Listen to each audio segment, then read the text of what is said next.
আর বাপ কোনোদিন বলতে পারে দেশে কোনোদিন 80 টাকা চাউল হয়েছে, তুমি বলতে পারো শেখ মুজিব ওষুধের দামের শের হলো 20 টাকা বাড়ে না। মানুষ কি করে বাঁচে? খালি জয় বাংলা খাবে না, গানও লাগে। সালটা 1993। বাংলাদেশের প্রথম জাতীয় সংসদ নির্বাচনের 300 আসনে প্রার্থী দিয়েছে সদ্য স্বাধীন বাংলাদেশের। ভোলা হতে বাংলাদেশ আওয়ামী লীগের প্রার্থী হিসেবে বঙ্গবন্ধু শেখ মুজিবুর রহমানের প্রতিদ্বন্দ্বী হিসেবে দাঁড়ালেন পাকিস্তান গণপরিষদের 3 বারের নির্বাচিত জাসদ নেতা ডাক্তার আজহার। সহজ সরল সদা হাস্যোজ্জ্বল এই মানুষটিকে সেদিন মনোনয়নপত্র জমা দিতে দেওয়া হয়নি।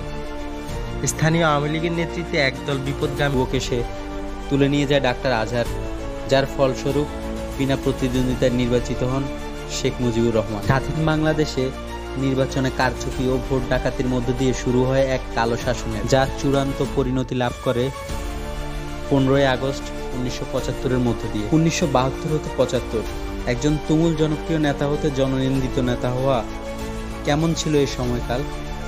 কি ঘটেছিল এমন ঘটনা প্রবাহ? আমরা খোঁজার চেষ্টা করব আজকের এই 1972 সাল। বাংলাদেশ ছাত্রলীগের সাধারণ কাউন্সিলকে কেন্দ্র করে দলের মধ্যে দুটি ভাগ, আলাদা দুটি মঞ্চ তৈরি হয়েছে। দু দলেরই প্রধান অতিথি বঙ্গবন্ধু শেখ মুজিব। এক দলের নেতৃত্বে বঙ্গবন্ধুর আপন ভাগ্নে শেখ ফজলুল হক মনি, আর অপরদিকে ছাত্রলীগের প্রতিষ্ঠাতা সিরাজুল আলম খান। উভয়ের নেতাই মুজিব। পরিস্থিতি বিবেচনায় আগের দিন রাত 11টা পর্যন্ত ধানমন্ডির 32 নম্বরে দলীয় মিটিংয়ে সিদ্ধান্ত হয় যে মুজিব কোনো পক্ষের অনুষ্ঠানে যোগ দিবেন না। সবাইকে অবাক করে দিয়ে বঙ্গবন্ধু উপস্থিত হলেন শেখ ফজলুল হক মনির সভাস্থলে। রাগে ক্ষোভে এক বুক অভিমান নিয়ে সভা শেষ করলেন মুক্তিযুদ্ধের প্রথম দিকের প্রতিরোধ গড়ে তোলা নিউক্লিয়াসের সংগঠক সিরাজুল আলম খান দাদাভাই। এর থেকে জন্ম হয় বাংলাদেশের প্রথম বিরোধী রাজনৈতিক দল জাসদের।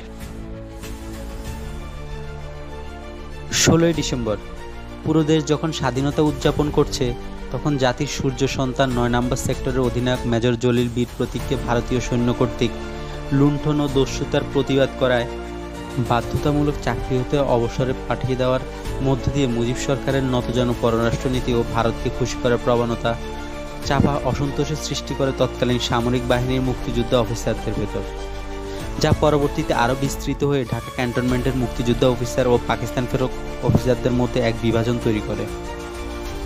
1972 সালে ডাকসু নির্বাচনে শেখ কামালের নেতৃত্বে ভোট বাক্সের ঘটনা, মেজর ফারুক রশিদ নূরের নেতৃত্বে টঙ্গী হতে হত্যা ও ধর্ষণের অপরাধে গ্রেপ্তার শ্রমিক নেতাকে আদালতে সোপর্দ করা হলে বঙ্গবন্ধুর নির্দেশে কিছুদিন পরে তাকে ছেড়ে দেওয়া, গণপরিষদের সদস্যপদ বাতিল আইন, বাকশাল গঠন, 74-এর দুর্ভিক্ষ, সৈয়দ তাজউদ্দিন আহমেদ ও আতাউল গনি ওসমানের মতো প্রকৃত দেশপ্রেমিকদের মন্ত্রিসভা হতে পদত্যাগ, বিপ্লবী সিরাজ সিকদারকে বিচার বহির্ভূতভাবে ক্রসফায়ার দেওয়া ও সর্বোপরি বহুল আলোচিত মেজর ডালিম ও তার স্ত্রী নিম্মিক ইস্যুতে কার্যকরী কোনো পদক্ষেপ না নেওয়ার ফলে স্পষ্টত দেখা যায় নেতা হিসেবে শেখ মুজিব যতটা না জনপ্রিয় ছিলেন, প্রধানমন্ত্রী হিসেবে ক্রমশ একনায়ক হয়ে উঠছিলেন। আজ এ পর্যন্তই। দেখা হবে আবার নতুন কোনো ভিডিও নিয়ে। সেই পর্যন্ত ভালো থাকবেন সবাই। টাটা।